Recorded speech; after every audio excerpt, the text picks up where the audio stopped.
யோவான் புத்தகம் 11வது அதிகாரம். நீ விசுவாசித்தால் தேவனுடைய மகிமையை காண்பாய். நீ விசுவாசித்தால் தேவனுடைய மகிமையை காண்பாய். கர்த்தர் தாமே இந்த வார்த்தையை கொண்டு உங்களோட இடைப்படுவாராக.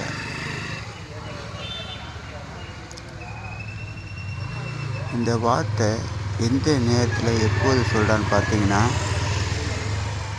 மார்த்தாள் மரியாள் அவன் சகோதரர் லாசரு அவன் வியாதிப்பட்டு இருக்கும் பொழுது இந்த மார்த்தாள் மரியாளும் ஆள் அனுப்பிச்சு அவர் பெத்தனியா என்ற கிராமத்தில் இருக்கிறாரு.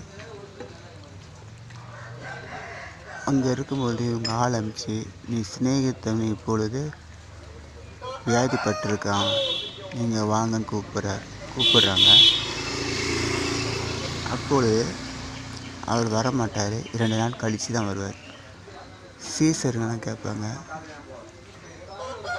சீசர்கள் போவானா சொல்லுவாங்க. ஏன்னா ரவி இப்போ தான் யூதர்கள் கல்லறிய வகை தேடினார்களே, நம்ம திருப்பி அந்த இடத்துக்கு போகணுமா அப்படின்னு கேட்பாரு.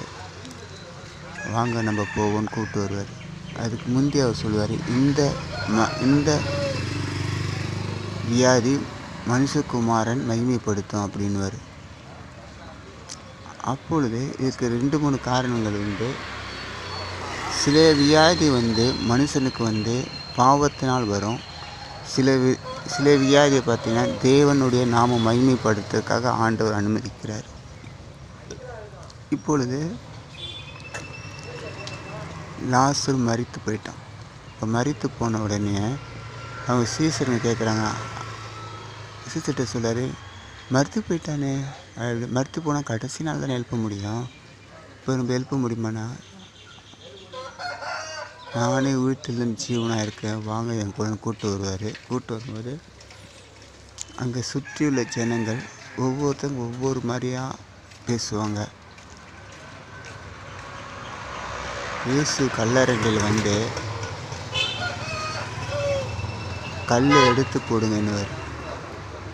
அது ஒரு வகையாக இருக்கும், அந்த கல் எடுத்து போடுங்கன்னுவார். இது பார்க்கும்போது மிகவும் வியப்படுகிற, ஒரு மனுஷன் மரித்த பிறகு அவன் உயிரடையதுக்கு தான் மிகவும் வித்தியாசமான காரியமாக இருக்குது. அது மாத்திரமல்ல, 4 நாள் ஆயிடுச்சுன்னுவாங்க. 4 நாள் ஆனால் ஒருத்தன் மரித்திருந்தானா அவனுடைய பிணம் நாரும். அது மாத்திரமல்ல, அந்த பிணத்துக்கிட்ட